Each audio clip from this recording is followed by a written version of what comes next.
done something the other day. So this should be where it stops. So there are two things that affect the demand side of the labor market. So we're moving on the labor market, and I want to make sure that I can finish this chapter.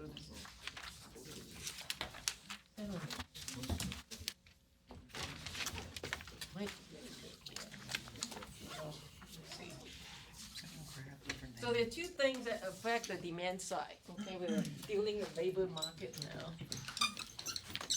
Okay. And your homework is based on chapter 6, right? I think it's on supply side. I want to say, yeah. Certain things I could skip, and then for you to read here.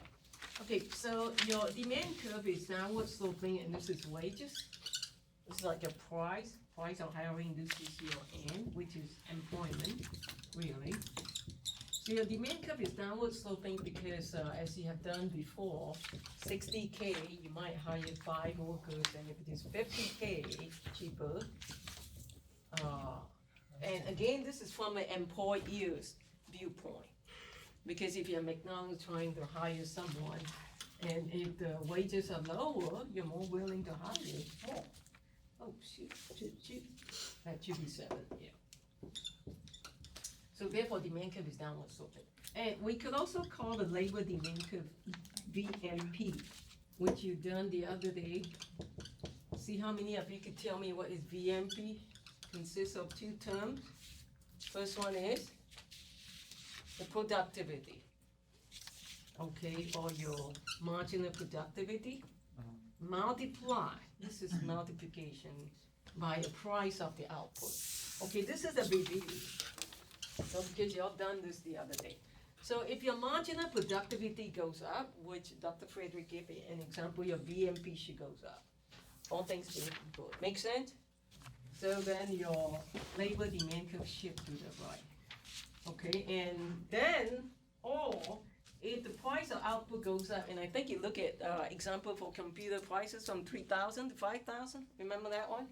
Okay, so if the price of output goes up, then you have incentive to want to produce more. So then the demand curve also shift to the right, but in this case, it's more because of the price of output rather than the productivity. So that MP stands for marginal productivity. So that's it. That's a gist. That's the nutshell of what he talked about. Where I asked him to start, I asked him to do a little bit more. Okay, let's look at the labor side, labor supply side. Supply side is upward sloping, and this is a labor supply. It is upward sloping because the higher the wages, would you be more willing to work? The answer is yes. So you will avail yourself to work more. So if it is 50K, you're right here, maybe 5 people want to work. If it is 60K, maybe 8 people want to work. So you avail yourself to work. So that's on the supply side. So don't get the two mixed up, because chapter 3 we talk about product, market, price, and quantity, and here we talk about labor market. In the labor market, let me ask you, who are the suppliers of labor? The workers, very good. Who say that? Okay, very good. You and I, we're the workers. So who are the demanders of the labor in the labor market? Employers. Okay, your boss, right? Store out the McDonald's. Okay, so for that reason, supply curve is, labor supply curve is upward sloping. Because at the higher wages, thank you so much. You avail yourself to work more. More people want to work. So here are some of the determinants for supply of labor. And I think your homework might be based on supply side. I'm not sure. I haven't looked at it. So these are some of the factors, just like a demand supply curve. Remember, you got factors that are different. A demand curve determinants, there are only 2 we talk about. Number 1, remind me again. Marginal productivity. Number 2, price of output. On the supply side, here are some of the factors. Domestic birth rate. So, if Obama comes on TV and say, well, I just became a Catholic. Well, you know, they're poor families, so I believe in big families, so everybody start doing the same. Not everybody, but some. So then domestic birth rate goes up. Then eventually, after 16 years, working age population goes up. So the supply curve should shift to the right. Okay, I'm talking about supply side now. Because I'm going a little bit fast, so we could finish out this chapter. So this is labor market. Demand curve downward sloping, supply curve upward sloping. And your Y and X axis are now wages and employment. Okay, that's what it stands for. A and B right here. Okay, 53. And the higher wages, more people wants to work. So that's what they do. So now, let's talk about the shift in supply curve. So like if more people want to have baby, eventually the working age population would go up, maybe after 16 years. So you would expect that supply curve to shift to the right. What's this? It won't show you, okay, so I have to show you the shift, which is not a problem, so here it is. It will shift to the right. Okay, so what about if there's a wall? I know this is, I hate to predict bad things, but if there's a war going on like, maybe 1/10 of the population is gone because of the war or something, then of course this goes down, then supply could shift to the left. So this is what you have to analyze when you see a homework problem, okay? You have to explain why supply could shift to the right or to the left. And also show the graph as well, and that will be the graph that you should show, like that. Immigration and emigration. If more people immigrate to America, like you relax the rule for immigration a lot more, then you get a lot of foreign workers like Canadians and Mexican. So how would that affect the supply curve? Go to the right. It will shift to the? Right. To the right, very good, yes. So if you have emigration with an E, people start saying, oh yeah, we don't like Obama. You know, we like Donald Trump or whatever. And we're just gonna leave this country without paying tax because too much tax, you know. We're just gonna escape to Bahamas. Okay, so when they exit, what happened? If a lot of people do that, then supply curve will shift to the left, yes. So that's the kind of thing you have to analyze and then explain it. Why supply curve shift to the right or left? Instead of showing me the what and the how, which you need, the first step. And second step is to explain the why. Okay, remember some of you got 7.5 out of 8 because you did not explain. Be consistent. Ages and people enter and retire from the workforce. So what is the legal working age now? 16. About 16. Okay, well let's just say we raise it to 18. Wow. How would that affect the supply curve if we raise it to 18? It will shift to the left, yes. Make sense, everybody?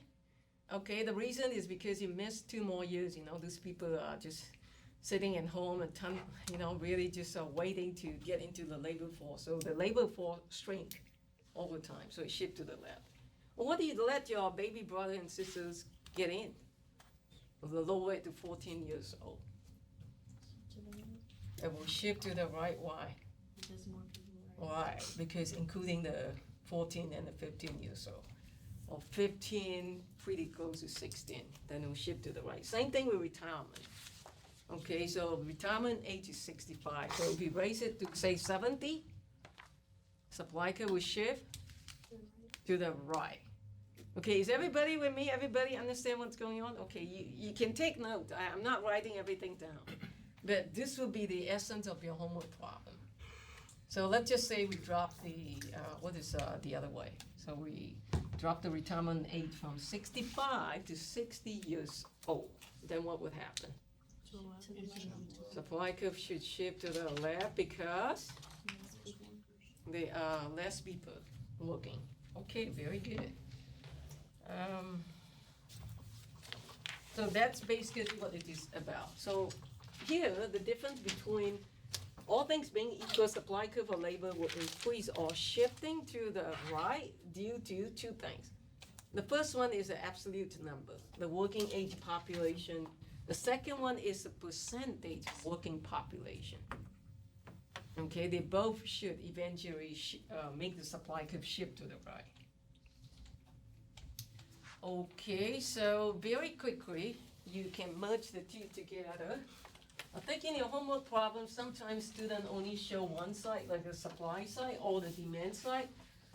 You could do it that way, or you could do both the equilibrium labor market, which would be the intersection of your demand and supply curve. So this is your LD, here's your LS. I think some people asked me this question before because for some reason in this chapter, you see all your graph is kind of like curve.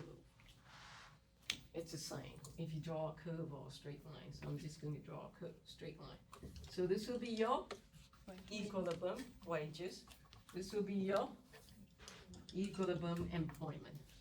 Okay, very good. Looks like you know what's going on. Okay, and then we said in this case, industrial country had sustained growth in productivity in the 20th century. So what happened? There's an increased demand for labor because of I think at the turn of the century, there was a lot of industrial revolution. You read about it in history. So demand for workers goes up, shift to the right. Do not get the two confused, because if you get it too confused, you probably will not pass this course because they're so fundamental. Demand curve is downward sloping, supply curve is upward sloping. Okay, so if you increase the demand, right, so basically, same thing, just like your supply and demand curve in chapter 3, you shift to the right. One thing will really help is go ahead and label your diagram ABC, so I know where's your equilibrium point. And what you say is, okay, so because productivity goes up, so demand curve shift to the right, so therefore equilibrium wages has gone up, and so is your equilibrium. This is how you would show it. This is the effects of a higher productivity. Okay, both the real wages employment increase. So that basically due to perhaps more capital, people are more affluential now. They are able to invest more, and then it's also due to technological improvement. We got computer right now, and I think computer has taken over so many things, over the so many industry, and make the industry to some extent more productive. Okay, all this I'm going to skip some of this because this is like you can read on your own. I want to get to the important part. Okay, let's talk about this one. In the 70s, we talk about the two oil shocks here. Remember I told the story. So in the 70s, things slowed down a little bit. And one of the reasons is because, see, on the one hand, you have demand for labor shifting to the right, but then on the other hand, you also have supply of labor also shift quite substantially to the right as well. And let's see what happened. So if you do that, okay, so here's your old one, supply curve shift to the right. See how much if I shift the supply curve to the right a lot more, the final line is somewhere here. So somewhere here basically means, oh yeah, the employment has gone up, but look at the wages. It's not necessarily going up, it actually pulled it down. This could be about the same or it could be lower. Well, here's your point C. And that explains what happened in the 70s, because in the 70s, that's the beginning of, well, you heard about baby boomers.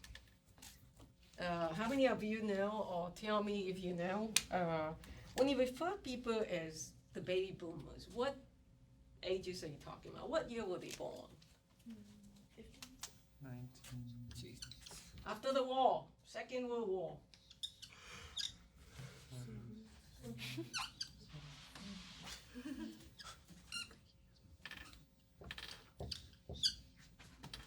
So people who were born around this time, 46 to 64, they call the baby boomer.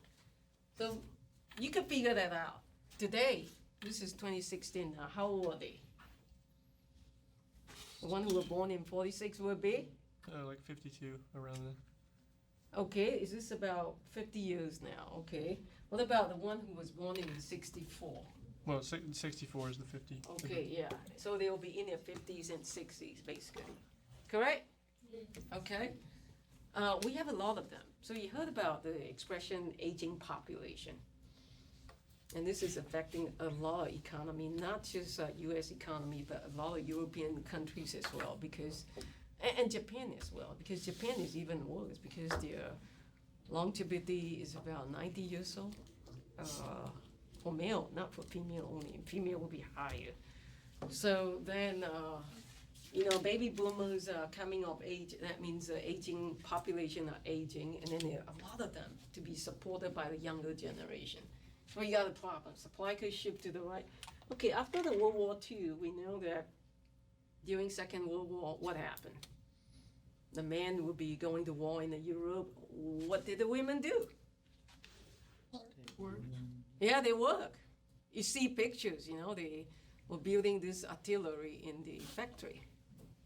Wow, I mean, that's a very important period in the history of America because so many women actually started to work, We say they walk out of the kitchen, they started to walk towards the factory, they started working. So, hey, the labor force participation rights by women increased leaps and bounds during right after the Second World War. And because of that had contributed towards the supply of labor. Substantial increase, and then there's high rates of immigration during that time as well. Looking forward, we see most of this thing. I think the productivity growth will continue on the demand side. On the supply side, perhaps not so much. Because, it's nothing new now. If you say, oh yeah, women have gone out and to work in a factory. And people will look at you and say, so what? Right? Because that's common now. But not so common right after during the Second World War. Okay, now we talk about globalization. We talk about outsourcing. How many of you have heard about the word outsourcing? Okay, what do you know about outsourcing? Tell me. Nathan, what do you know about outsourcing? It's like putting jobs in other countries. Okay, very good. You're building a factory, HP, for example, build a factory in China. Pharmaceutical companies, very common. They have another factories in Singapore, in third world countries, what have you, to produce it because the cost of production is low and could hire the labor in that country support. So what we want to look at is globalization has the effects on the wages. So we want to look at two types of industry. One is textile, which is a sunset industry, meaning it's not so popular now. I don't know if you know, Robertson County, Lumberton area used to be, they were really big on the textile. But it's now like not so common because, now you outsource to China. Look at the clothes that you're wearing. Most of them are from China, Costa Rica, mostly third world countries. So and on the right hand side, you have this booming industry, which is the software industry. Programmers, for example, people with computer skills. So we want to look at what kind of effects globalization would have on two types of industry. One is the sunset industry, which we'll call it the importing industry. Since it is sunset industry in domestically, so we import the textile, for example, from China. Okay, so therefore the domestic demand for workers for textile, you would expect that to be less. So this is what happened. Demand curve for this sunset industry means that's it dying out, right? So it shifted to the left. As you could see, the equilibrium wages comes down. But then on the other hand, on this industry,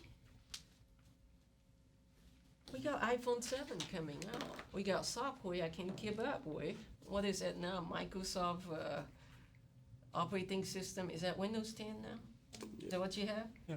Okay. And Microsoft shipped, actually export the products to so many countries. So it's doing well, so demand curve for that should expect to shift up. So look at this. Just look at the wages side, the vertical axis. Forget about the employment part. So on the one hand, this is pulling it down for this industry, the importing industry. On the other hand, the exporting industry, which is doing very well, the wages are up. So you can see that as this keep going up, this keep coming down, the wages is going to pull further and further apart. In other words, the gap, the lowest this is going to keep coming down. This is going to keep going up. So the wages inequality is going to be widening, getting bigger and bigger. So that's what it means. Demand for worker in importing industry will actually comes down, and making the wages come down in the employment, and then vice versa for this. So eventually you have wages inequality. Okay, so that's all that this is saying. And then the other diagram that you look at is the same one, except now we replace the left-hand side with unskilled labor market, which you could think of textile industry as being unskilled, because these are considered like blue-collar job. How difficult it is, because it just basically is an assembly line. You know, like you let something goes by and then you just put in something. So it's not considered high skill. Whereas the computing industry, yes, it will be considered a high skill job. So you have the same situation that goes up. Demand for this kind of high skill job goes up. Demand for unskilled labor or job comes down. And again, it pulls the wages apart between the two industries. So you have a wider gap in the wages inequality. Technological change that is biased in favor of skilled workers also increase the wage inequality. So in other words, these two diagrams I just show you basically say the same thing. Okay, importing, exporting industry versus high skilled or low skilled laborers. With globalization, so coming back to our main point is talking about, so if you have globalization, basically it giving two example of two industries, so you're pulling the wages apart. Okay, next we want to talk about unemployment. Okay, we don't have much time here. Now, if you're 16 years old and above, you're falling into three of these categories. So raise your hand if you think you are employed. If you have a job, yeah, go ahead, raise your hands, yeah. Okay, how many of you consider yourself unemployed? Okay, a few of you. How many of consider yourself out of the labor force? One, okay, very good. So now you're wondering which one you should belong. The employee one is no problem. You know, so you have a job, you don't have a job. Now, these two actually, there's a distinction here. If you're not looking for a job, you're a full-time student, you're considered out of the labor force. You're not actively seeking. But if you are actively or have been actively seeking for the job in the last 4 weeks, you're not just a couch potato, but you get up. You shave and you look at newspaper ads, you go out for interview, you're actively seeking, then you're considered as unemployed. But you haven't got a job yet. So you see the difference? So with that, let me ask again. How many of you consider yourself out of the labor force? Okay, so that means you're a full-time student, you're not even looking for a job, period. You're not in the labor force, by choice. Okay, next, please copy this down because this is very important. This will come out on your test. So there are two important calculations here. The first one is known as unemployment rate. Second one is known as participation rate. Okay, unemployment rate, and again, remember we're talking about RATE, the rate. That means you have to multiply everything by 100 if you get the decimal places. So the unemployment rate shows that, this is my short form for unemployment, the number of unemployed person divided by the labor force. And what exactly is your labor force? Labor force consists of number of unemployed plus number of unemployed. Okay, and then the other one is called labor force participation rate. So this is basically take the labor force, which is number of people who are employed plus number of people who are unemployed divided by top 16 plus. When you were at labor. People who are above 16 years old, okay? Population who are above 16 years old. Because below 16 years old, we call them babies. At least I call them babies, because they're not contributing towards the labor force, period. Okay? So, okay, let's look at example, and you have it in your book. So let's look at this calculation quickly. Having this handy, because on your test, I will probably ask you to calculate one or two examples like that. So let's look at this. This is quite recent. The number employed is, if you have your calculator, you might want to take out, because I'm going to ask you to calculate the last two. If you're employed, the employed number is 146 million, approximately. The unemployed is 9.59 million. Aren't you glad that the number of employed exceed the number of unemployed? Yeah. It should be so. And then the labor force, that's an easy one. What do? Add the two together, right? To get the labor force, according to that. Now, the next one, very important. Not in the labor force, this is given to you. Okay, this number we did not ask you to compute, we give it to you. 92 approximately million. And look at the last one, working age population. How do I get that number? Somebody make an observation and tell me. How do I get the working age population or population 16 plus? It's the same. How do I get that number? Anybody? Okay, Jared, please. Census Bureau? It's what? Did you get it from the Census Bureau? Oh, no, this one you get it by looking at this. I'm asking you a question like from this table, yeah. Add the labor force and not in the labor force. Okay, very good. You said it.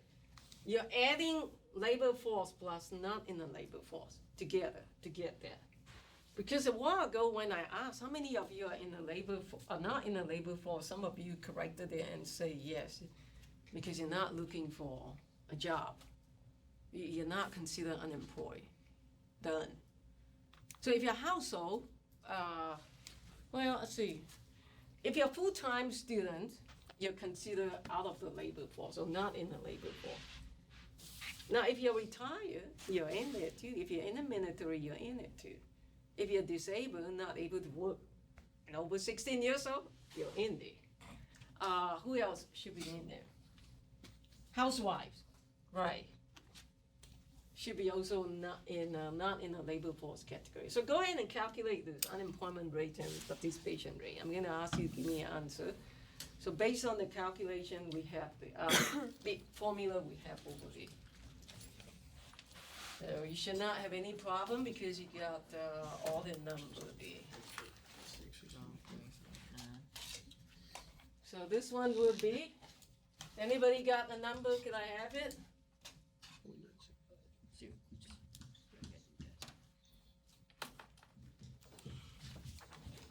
Okay, so you should have that. And what else? What else? This is rate. So multiply by 100. What do you get? It's unemployed. That's for the top number. It would be 9.59 on top. Did I get the wrong one? Oh, okay, yeah. Thank you. All right. So what should be the number? 9.59 I'm sorry? on top. What should be the answer, right? 6.1. I'm sorry? Doesn't seem right. It came out. 6.15. Yeah, 6.1. Okay, that's more like it. Yeah. 6.15. What? What? Million. Oh, no, no. Whoa, whoa. Hello. Oh, I just said rate. Yeah, we multiply 100. Yes. Okay, what about the other one? Participation rate. Come on. Okay, this one should be. And population 16 and above, it's the same as working age. So, well, that one I could tell by just looking at it, roughly how much. Okay, so anybody have it? 62.8. Roughly, okay. Very good. That should be in the 60s, somewhere there. So now you got some idea. That's how you do it. So the important thing is, this is very very helpful. I hope you write it down. Okay, the working age population is a labor force plus, not in the labor force. So let's write this down. So your working age pop, or pop 16 plus is the same thing, it's equal to labor force plus, not labor force. So please write that down, we just write that computation. Okay, unemployment rate, you could see that it goes up and down, and one thing about unemployment rate is not like inflation. Now remember, in the case of inflation, we say you could get negative inflation rate, which we have a name. Anybody remember that? Deflation. Deflation, very good. Now, for unemployment, you would never get negative. It's always positive or above zero, so It's just right here. it is. And the other thing that you could see is, you remember the Twin Towers? We nicknamed it Twin Towers during the first and the second oil shock, early 70s and the late 70s approximately. It rises during recession. So usually recessions, you have, well, a Great Recession, for example, and how many of you know what was the unemployment rate in Robertson County during the beginning of Great Recession, about 2008? How many of you from Robertson County area? None of you? You're not ashamed, are you? Come on. Okay, do you know the percentage? About 12%, yeah. How many of you from Loringburg? Oh, you are from Loringburg, okay. It was something like 16%, it was very high, yeah. Moore County probably had one of the lowest unemployment rate. So this is a USA participation rate, which what we calculated around 60. So you can see it's pretty consistent. And of course include women and men. You could break it down into by ethnicity, by income, by ages, by gender, what have you. Okay, there are three causes of unemployment. One is economic, psychological, and social. Economic, we all know. If there are a lot of unemployment going around, then they start asking the government for support, right? There's such a thing called unemployment compensation. You have to be eligible for it. In order to be eligible for it, you have to prove to them that you have been actively looking for a job and not getting it. So like I say, if you just want to be a couch potato, you're not going out, you're not looking at newspaper, you're not actively seeking, you really should not ask for it, you know, because there's a cost involved at the expense of whose money?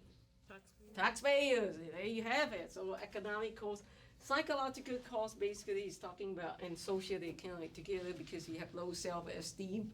If you're looking for a job for a long time, so there might be higher chances of having domestic violence or drug abuse or all that sort of things. So it became a social problem. So impact of unemployment is influenced by how long individuals have been unemployed.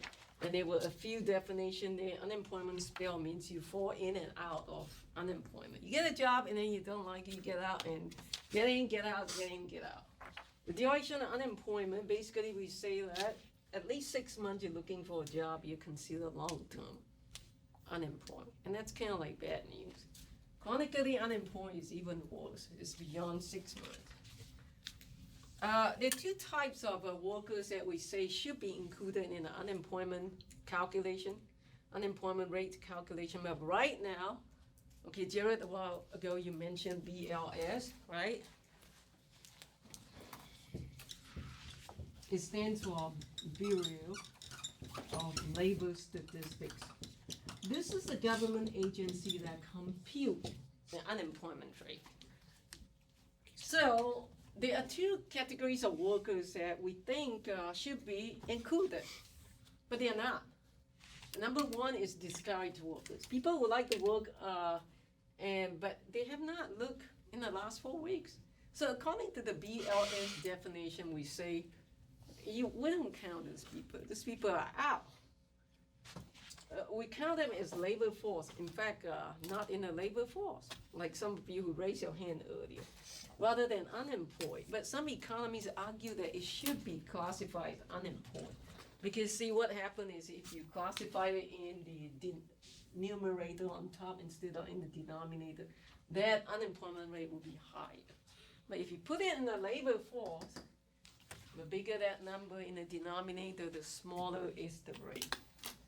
So that's the problem. Now, there's another group of people that, some of you who raised your hand earlier and say you got a job. How many of you who could say you got a job, it's a part-time job? Okay. Let's look at what those people say. Involuntary part-time workers. There are a lot of people who want to get full-time job. Can get it. They ended up having a part-time job. The name for it is you are considered involuntary part-time workers. Because you want to get full-time job, but you can get it. But you settle for the second best, which is a part-time job. So the BLS, once again, the Bureau of Labor Statistics, figure for unemployment, look at this example, was 5.2% in 2005. I know it's been a while, but we're trying to give example here. But after you add these two categories of workers in, the unemployment rate is actually a lot higher, 9%. So I think what this economist is trying to criticize is that we should include them in order to be accurate, because we may have underestimated our unemployment rate to be low, but it should be higher. So that's just one view. There are three types of unemployment we're going to go over very quickly now. The first one is known as frictional unemployment. You should know all three.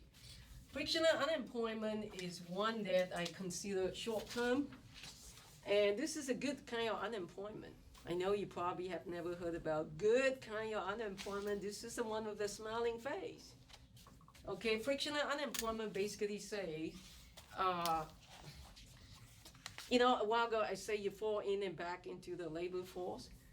It may lead to a better job match between the workers and the job. So this is necessary in a dynamic economy. Like you're moving from one job to another. Basically, you're trying to match your job a little bit better each time. Well, you ended up having a janitor job after you graduate from UNCP. Of course, that's not desirable. You want to get a managerial job with a UNCP degree at least. So slowly you move up. So in between the job, we call that frictional unemployment. And again, this is necessary. Watch that last line here. Necessary in the dynamic economy. This is good. Now the second one is known as structural unemployment. This has got something to do with the labor structure. It's long-term, chronic. A lot of it has got something to do with lack of skills, language, and all that. For example, like the Mexican workers who come here to work, they don't speak as much English, so they are being discriminated against. So people will not hire them because they do not have a language skill, so therefore they constitute what is structural unemployment. And if you think about older people who are not computer literate, so with most jobs we want people to have computer skill. So the older generation will be discriminated against. But then we say, this is not hopeless, this kind of unemployment. There is hope for this kind of unemployment. Well, where's the hope? Where does it come from? Hey, you could train these people. Ask them to take an English language class, ask them to take computer class. Training and education take care of this problem, takes care of some of the structural unemployment. And some of it, another factor that affect the structural unemployment and structural features of the labor market. If you read the book, it talks about in the early 20th century, this country experienced some, the steel workers are experiencing some event that they were actually all got laid off. But that was only temporary for a period of time. And then after the industry came back, they were all hired back. So that's got something to do with structure of the labor market. That's what we call structural unemployment. So this one is correctable. In other words, we can correct it with training and education. So the last kind of unemployment is known as cyclical unemployment. This is major. This is the one with a sad face. If anything else, out of the three types of unemployment we should pay attention to is this one. Cyclical unemployment has got something to do with recession. What we talked about earlier, the Great Recession of 2007, it was cyclical unemployment. The extra unemployment rate that happened during periods of recession. Bad news. Bad news, bad news. So much so that you could call Obama at 2 o'clock in the morning. He wouldn't be upset if he used the term, President, we got a problem, we got a cyclical unemployment. Then he pay attention. But if you call him out and say, we got a frictional unemployment of 10%, he might say, hang up the phone, go take ECN 2030, because you don't know the difference between the two. So this is a major one. Okay, minimum wages, let me see how much more I want to cover. I got 5 minutes, I want to pick the most important one. Okay, so now remember chapter 3, we talk about the minimum wages, so I will not go over that. But let's talk about what are some of the benefits of having minimum wages? Okay, basically, remember I mentioned that some people got help, some people also got harm. And so there's some sort of economic inefficiency because every time there's a government intervention, that happens. Now, you could also apply it to the union market. Union, people who are union members versus people who are non-union members. So people who have union membership, for example, the union will fight for them to get a higher wages. So then they'll get higher wages, but then other people who are not in the membership, they didn't pay their dues or whatever, so they don't get it. So part of this thing is talking about what are some of the benefits of labor unions. Okay, reduce worker exploitation. You support progressive labor legislation. Sounds good. Increase productivity. Wow. I don't know how they do it. Perhaps with higher wages, people have more incentive or more motivated to work harder. Promote some sort of democracy in the workplace. What are some of the costs? One of the big problems with unions is, you fight for higher wages, maybe $20 per hour, but then, company tend to want to outsource, to give it to Mexican workers, outsource. You heard about NAFTA, which is North American Free Trade Agreement. So there's a lot of controversy behind it. We talk about it in chapter 2. So union will cause the otherwise competitive labor market to function inefficiently.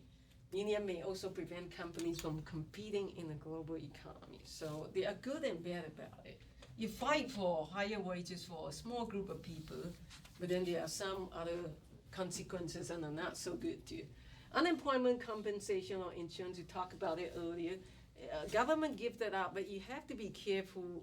Do not give out so much that people do not have incentive to work. So they just sit at home and keep collecting the hands out from the government. That's not so good. So what do? The criterion is to use cost-benefit principle once again. Unemployment benefit must balance the benefit of providing support to the worker with the cost of reducing the incentive to work. There's always cost and benefit. So that's a criterion that the government should go with. The last slide, I think, one or two more slides, I think this might be the last one, is a lot of government regulation in the labor market. And some economists argue this is not good because a lot of regulation that the company have to conform to. You read the textbook talking about if you work in a warehouse, you have to have this ladder, I don't know how many inches, very technical requirement for regulation. So if you have a lot of regulation like that, the employer say, forget it.